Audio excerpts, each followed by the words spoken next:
교회에서 함께 하고 있는 양육 교재 중에 풍성한 삶의 기초가 있습니다. 기초에서 중요하게 여러 번 반복해서 말하는 게 있습니다. 나는 하나님의 작품이다 라는 거죠. 하나님께서 우리를 작품으로 만드셨습니다. 지난번에 그 에베소서 나눌 때 포이에마 하면서 하나님의 작품이다 라고 나누었습니다. 작품과 상품이 있습니다. 상품은 비교합니다. 뭐가 더 나은지, 뭐가 좀 더 저렴한지, 이게 저렴한 이유는 무엇인지, 이게 비싼 이유는 무엇인지 비교하고 고민합니다. 이걸 선택할까? 저걸 선택할까? 이게 더 나을까? 저게 더 나을까? 고민합니다. 그러나 작품은 그렇게 비교할 수가 없습니다. 피카소의 작품이나 고흐의 작품을 서로 놓고 비교하지 않습니다. 피카소는 피카소의 작품으로서 가치가 있고 고흐의 작품은 고흐의 작품으로서 가치가 있습니다. 우리가 하나님의 작품이다라는 것은 우리 각자가 고유한 역할이 있고 고유한 가치가 있고 하나님의 뜻을 이루어 나가는 과정 속에 있다라는 것입니다. 우리는 아직 완성된 작품은 아닙니다. 그러나 만들어져 가고 있는 중입니다. 제 기억에 다비치였던 것 같아요. 다비치가 그 다비드 상을 만들면서 대리석을 깎아서 만든 다윗 상을 만들면서 처음에 돌을 갖고 와서 그런 얘기를 했대요. 다비드가 아닌 부분만 제거하면 된다라고. 네. 하나님이 원래 창조하신 목적에서 그 목적에서 벗어난 것들을 하나님이 제거하고 계십니다. 우리는 하나님의 뜻 안에서 온전하고 아름다운 작품이 될 것입니다. 그러니 우리의 삶을 누군가와 비교해서는 안 됩니다.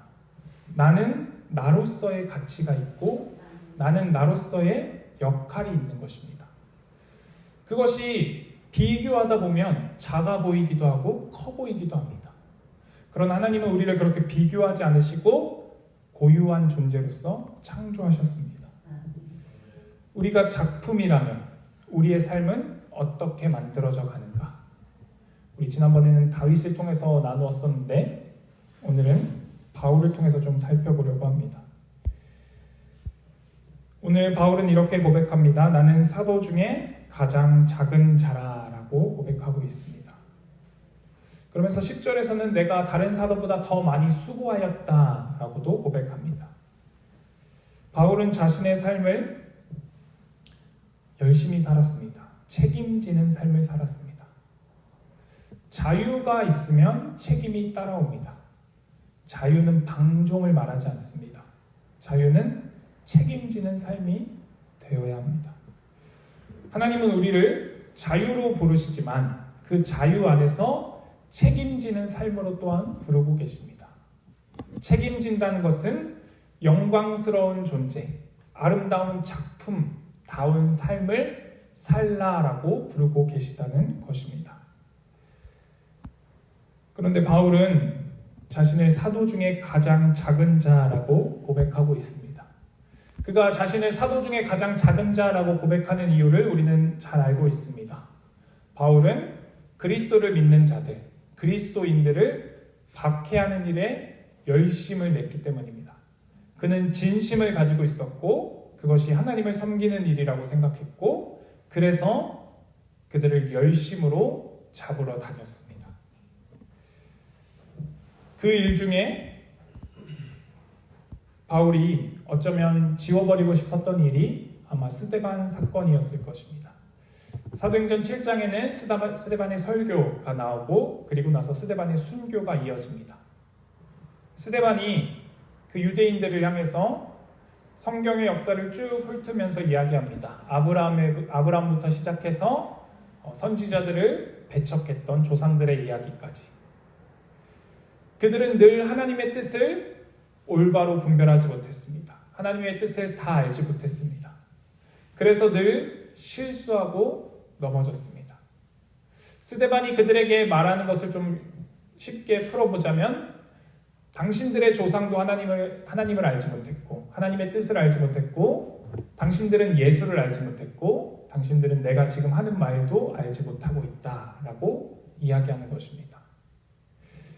너네는 모른다라고 이야기하는 것이 너네는 모르니까 하나님으로부터 멀어진 자들이다. 더 이상 하나님과 관계없는 자들이다라고 말하는 것이 아님을 유념해야 합니다. 스데반은 그들을 분리하기 위해서 설교한 것이 아닙니다. 그들을 정죄하기 위해서 설교한 것도 아닙니다. 왜냐하면 스데반이 돌에 맞아 죽으면서 하나님께 고백하기를 저들의 죄를 저들에게 돌리지 마옵소서라고 고백하기 때문입니다. 마치 예수님께서 십자가 위에서 저들의 죄를 사하소서라고 말씀하셨던 것처럼 스데반도 그들을 분리하기에 급급한 것이 아니라 그들을 하나님의 뜻 안으로 끌어안기 위해서 애쓰고 있는 것입니다. 하나님의 뜻 안에 끌어안는다라는 것은 하나님께서 끊임없이 일하고 계시기 때문에 가능한 것입니다. 이스라엘의 백성의 역사는 계속해서 하나님을 반목하는 역사였습니다. 하나님을 대적하는 역사였습니다. 그러면 하나님이 그들을 벌하시고 더 이상 그들과 하지 않으시고 새로운 민족 아니면 또 다른 피조물을 창조하셔서 일하실 수도 있었습니다. 그러나 하나님은 그들을 책임지시는 하나님으로 서 계시기를 원하셨습니다. 그래서 그들을 버리지 않으시고 끊임없이 그들에게 돌이킬 것을, 올바른 곳으로 나아올 것을, 빛으로 나아올 것을 끊임없이 말씀하실 뿐만 아니라 일하고 계십니다. 그러나 이스라엘 백성들은 하나님의 일하심을 알아보지 못했습니다. 그렇게 하나님의 일하심이 지나 400년간의 침묵기, 신구약 중간기를 지나서 세례 요한의 외침을 통해서 예수님의 오심이 준비됩니다. 그리고서는 예수님께서 오셔서 예수님의 구주되심을 드러내시고 예수님이 십자가에 매달려 죽으시고 부활하심으로 말미암아서 하나님의 그 끊임없는 하나님께서 멈추지 않으시는 구원의 역사를 완성해 내십니다. 그러나 바울은 이것을 알지 못했습니다. 바울은 이것이 철저히 잘못됐다고 생각했습니다. 하나님은 유일하신 하나님이시기 때문에 그리스도가 그렇게 올 리는 없다. 그리스도가 그렇게 죽을 리는 없다라고 생각했을 것입니다.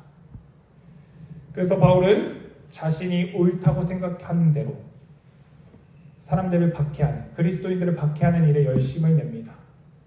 사도행전 7장에 바울의 발 앞에 스데반에게 돌을 던지는 이들이 자신의 옷을 벗어서 바울의 발 앞에 두었다라고 기록되어져 있습니다. 아마도 바울이 역량 있는 사람이었고 또 바리새파였기 때문에 그에게 이 책임을 져줄 수 있는 사람이 있어야 했기 때문에 그에게 그 옷을 두고 바울이 책임지는 역할을 감당했을 것입니다. 그렇게 바울은 스데반이 죽는 것이 마땅하다라고 생각했습니다. 바울은 갈라디아서 1장 15절에는 이렇게 고백합니다. 그러나 내 어머니의 태로부터 나를 택정하시고 그의 은혜로 나를 부르시니가. 하나님께서 어머니의 태로부터 바울을 택정하셨다. 택하시고 정하셨다. 그런데 말이 되지 않습니다.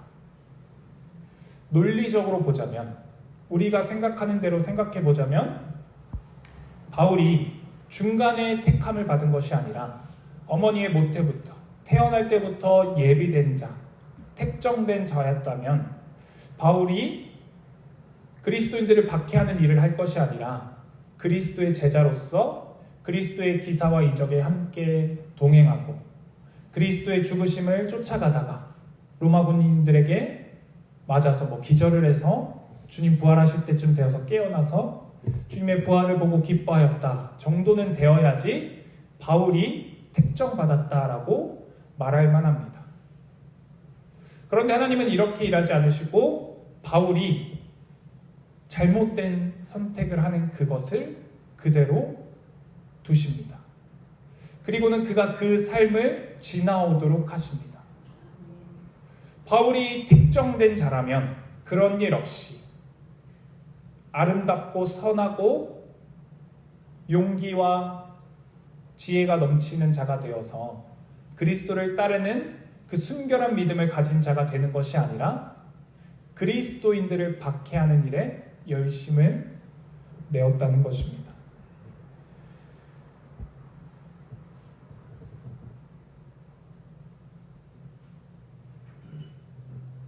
이 스데반의 죽음, 이 죽음을 바울이 마땅히 여기고 나서 그리고 나서 바울은 또다시 다메섹으로 그리스도인들을 잡으러 가는 길이었습니다. 그 길 가운데 바울이 그리스도를 만나게 됩니다.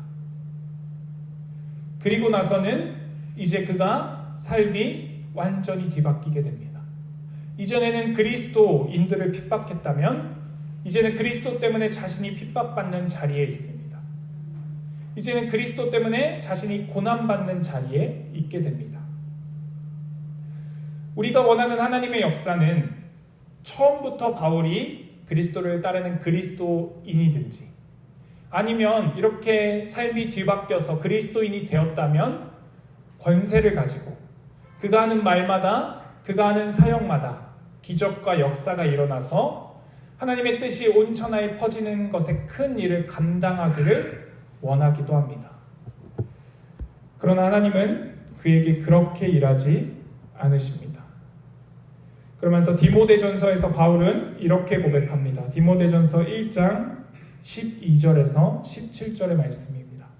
제가 봉독하겠습니다. 잘 들어보십시오. 바울이 말합니다. 나를 능하게 하신 그리스도 예수 우리 주께 내가 감사함은 나를 충성되이 여겨 내게 직분을 맡기심이니. 하나님께서 그리스도께서 바울에게 직분을 맡기셨습니다. 이 직분은 사도직입니다. 그런데 바울을 지칭하여 말하기를 충성히 여겨, 충성되이 여겨라고 바울이 말합니다. 바울이 무엇에 충성했습니까? 바울이 다른 사도와 같이 그리스도를 따르는 일에 충성하고 있을 때 부르지 않으셨습니다. 바울이 아직 그리스도인들을 핍박하고 있을 때 그리스도인들을 잡아서 해하기 위해서 가고 있는 그 길에 하나님께서 그를 부르셨습니다. 그리고는 그에게 직분을 맡기십니다. 그래서 바울이 이렇게 고백합니다. 13절에 내가 전에는 비방자요, 박해자요, 폭행자였으나 도리어 긍휼을 입은 것은 내가 믿지 아니할 때에 알지 못하고 행하였습니다. 바울이 비방하고 폭행하고 그들을 박해하는 일에 힘썼습니다. 그리고 나서 그가 하나님의 긍휼을 입었는데 여기서 바울이 내가 알지 못하던 때에 행하던 일이다 라는 고백은 내가 알지 못했으니까 내 죄가 큰 죄가 아니다 라고 말하는 것이 아니라 알지 못하는 것 자체가 죄임을 드러내는 것입니다. 하나님을 모르는 것, 하나님의 하나님 되심을 알지 못하는 것 자체가 죄입니다. 하나님을 떠나 있는 것 자체가 죄입니다. 그래서 바울은 자신이 죄인 되었기 때문에 하나님 앞에서 이러한 일들을 행하고 있었다라고 말합니다. 그리고 나서 14절에 이렇게 말이 바뀝니다. 우리 주의 은혜가 그리스도 예수 안에 있는 믿음과 사랑과 함께 넘치도록 풍성하였도다. 자신은 알지 못해 죄를 짓고 있는데 그리스도 예수의 은혜가 넘치도록 풍성했다. 사랑과 은혜가 넘치도록 풍성했다라고 고백하며 15절에 이렇게 말합니다. mit보다 모든 사람이 받을 만한 이 말이요 그리스도 예수께서 죄인을 구원하시려고 세상에 임하셨다 하였도다. 죄인 중에 내가 괴순이라. 예수님께서 죄인을 구원하시기 위하여 임하셨습니다. 예수님은 하나님의 일을 깨닫지 못하는 자들, 하나님의 뜻을 알지 못하는 자들, 그들을 구원하기 위하여 임하셨습니다. 그 죄인 중에 괴수가 곧 바울 자신이었다라고 말하는 것입니다. 바울의 고백이 사실입니다. 바울은 하나님의 일하심을 알지 못했고 그리스도께서 오신 이유를 알지 못했고 그리스도가 그리스도 되심을 알지 못했습니다. 그래서 그는 그리스도를 핍박하는 일을 하고 있었습니다. 바울이 긍휼을 입은 까닭을 16절에 이렇게 고백합니다. 그러나 내가 긍휼을 입은 까닭은 예수 그리스도께서 내게 먼저 일체 오래 참으심을 보이사 후에 주를 믿어 영생 얻는 자들에게 본이 되게 하려 하심이라. 바울이 긍휼을 입은 까닭, 바울이 은혜를 입은 까닭은 이후에 죄 가운데 거하다가 그리스도를 믿게 되는 자들이 얻게 될 긍휼이 무엇인지를 먼저 본을 보여주기 위해서 바울의 삶을 살았다. 바울이 긍휼을 입은 자가 되었다라고 고백하고 있습니다. 바울이 받은 은혜, 그 은혜가 무엇인지를 우리가 알아야 합니다. 바울이 받은 은혜는 바울을 구원하고 끝나는 은혜가 아니었습니다. 우리를 구원하시는 은혜, 우리에게 베푸시는 긍휼도 우리를 구원하시고 끝나는 은혜가 아닙니다. 그 은혜는 우리를 책임의 자리로 이끌어 가십니다. 이 책임의 자리가 우리에게는 영광의 자리입니다. 가치 있는 자리, 의미 있는 자리입니다. 이것을 우리 지난 주일에 나누었던 모세의 이야기를 통해서 보자면 출애굽, 애굽과 광야, 그리고 가나안, 이 세 곳으로 나누어 볼 수 있습니다. 모세가 애굽에서 이스라엘 백성들을 꺼내는 것이나 광야에서 이스라엘 백성과 함께 살아가는 것이나 다 하나님의 은혜로서만 가능했습니다. 하나님의 은혜가 아니고서는 불가능한 것이었습니다. 그런데 하나님은 그들에게 가나안으로 들어가라 라고 명하시면서는 그들이 믿음을 보이기를, 그들이 책임지는 삶을 살기를 원하십니다. 그래서 가나안에 들어갈 때는 물이 갈라진 다음에 요단강을 건넌 것이 아니라 발을 내딛었더니 요단강이 갈라지기 시작합니다. 가나안을 정복하는 일은 그들이 전쟁에 참여해야 했습니다. 전쟁에 앞장서야 했습니다. 그들의 역할이 있었습니다. 하나님께서 우리를 구원하신 이 구원도 동일합니다. 우리를 구원하셔서 하나님의 전적인 역사, 예수 그리스도의 죽으심과 부활하심으로 말미암아서 우리가 구원으로 들어가게 되었습니다. 그러면 이제 끝났다가 아니라 여기서 또 우리의 역할, 우리의 삶이 남아있는 것입니다. 그것이 우리가 작품이 되어져 가는 길입니다. 구원받았으니 나는 이제 더 이상 지옥이 아니라 천국 백성이 되었으니 더 이상 바랄 것 없어. 그냥 되는 대로 살겠어 라는 것이 아니라 하나님은 그것을 두고 보지 않으십니다. 하나님은 그들을 끊임없이 그들에게 도전하십니다. 그리스도인이 된다는 것은 그리스도를 닮아가는 길입니다. 그리스도를 닮은 삶으로 하나님께서 우리를 부르고 계십니다. 그 삶은 결국 하나님께서 부르신 우리, 그 자리에서 우리의 역할을 하는 것입니다. 그런데 우리의 자리가 때로는 탐탁치 않아 보일 때가 있습니다. 마음에 들지 않을 때가 있습니다. 이 자리 말고 다른 자리였으면 좋았겠다라고 생각할 때가 있습니다. 그러나 하나님께서 우리에게 맡겨주신 그 자리가 우리가 작품으로서 빚어져가는 가장 최적의 장소라는 것입니다. 그러니 우리의 삶은 그저 구원받았다라고 만족하는 삶으로 끝나서는 안 됩니다. 하나님은 우리를 하나님의 영광된 삶으로 부르고 계십니다. 그 삶은 자신의 삶, 자신의 자리를 책임지는 자리입니다. 이 책임진다는 것은 마치 운동선수가 자신의 기량 향상을 위해서 열심히 노력하는 것과 같습니다. 그들에게 자유가 있습니다. 그만둘 자유도 있습니다. 연습을 게을리할 자유도 있습니다. 그러나 그것은 명예롭지 못한 일입니다.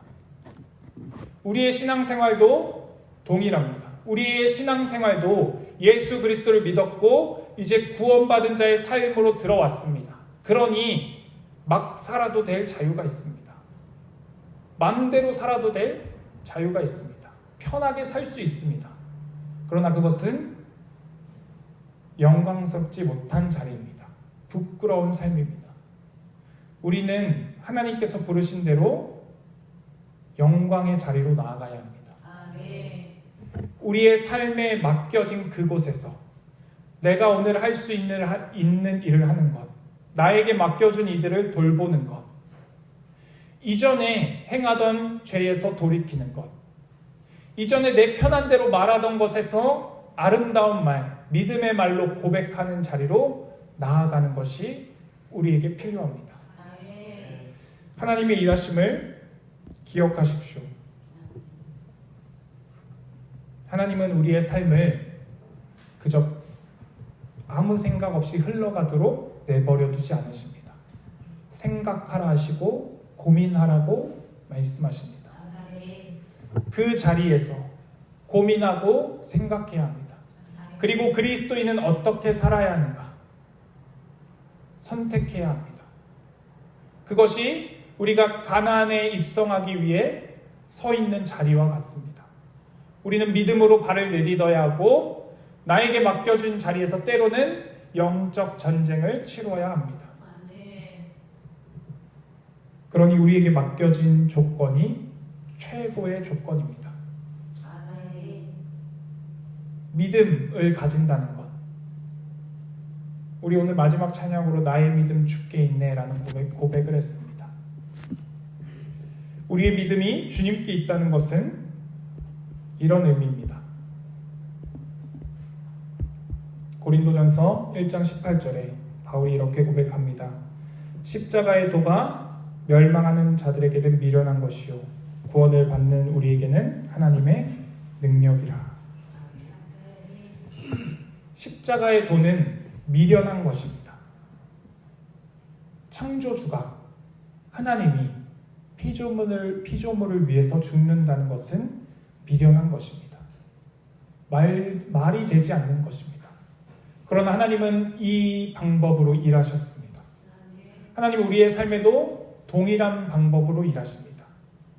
세상의 권력을 가지고서 하나님의 영광을 드러내는 것이 아니라 나에게 맡겨준 이 자리, 지금 별 볼 일 없어 보이는 그 자리, 지금 세상에서는 내 역할이 커 보이지 않는 그 자리, 혹은 고난과 아픔이 있는 이 자리, 그 속에서 하나님께서 일하신다는 것입니다. 하나님의 일하심은 구약에서부터 지금까지, 태초부터 지금까지 끊임이 없습니다. 우리가 그 일하심을 볼 수 있는 믿음의 눈을 가져야 합니다.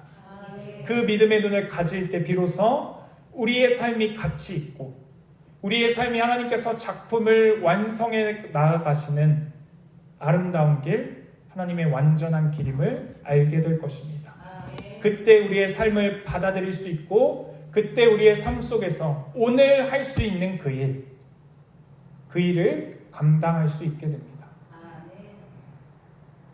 지금까지 어떻게 살았는지는 중요하지 않습니다.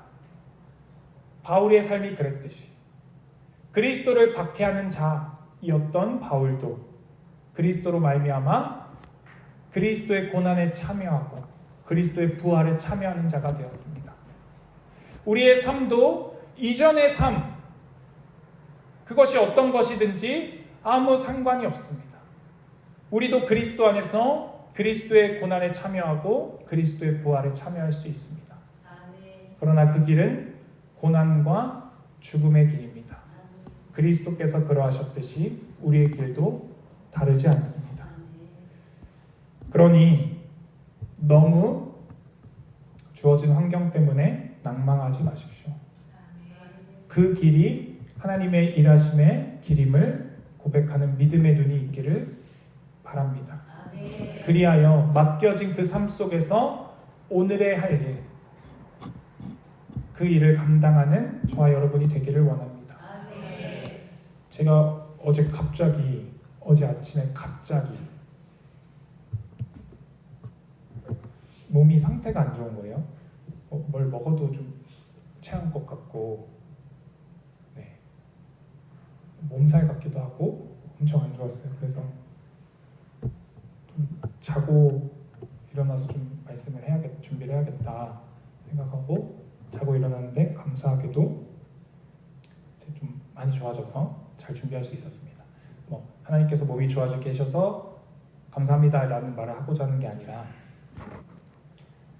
만약에 지금까지 아팠어도 제가 말씀은 준비해서 전했어야 했겠죠. 우리의 삶도 동일합니다. 아파도 해야 되는 일이 있듯이 불편한 것, 내가 원하지 않았던 것이 우리 삶 속에 주어질 때가 있습니다. 그때 우리가 해야 할 바를 해야 합니다. 하나님의 은혜가 우리를 붙드십니다. 바울이 오늘 본문에 10절에 이렇게 말합니다. 그러나 내가 나된 것은 하나님의 은혜로 된 것이니 내게 주신 그의 은혜가 헛되지 아니하여 내가 모든 사도보다 더 많이 수고하였으나 내가 한 것이 아니요 오직 나와 함께 하신 하나님의 은혜로라. 바울에게 임한 하나님의 은혜가 바울이 바울 되게 했습니다. 우리에게 임한 하나님의 은혜가 우리로 하여금 하나님의 아름다운 작품이 되도록 부르고 계십니다. 그러니 그 아름다운 작품, 세상에 유일무이한 단 하나의 작품으로 세워지기 위해 그 완성된 아름다움이 무엇인지를 보기 위해 우리 함께 이 신앙의 여정을 걸어가길 바랍니다. 기도드리겠습니다. 하나님 아버지,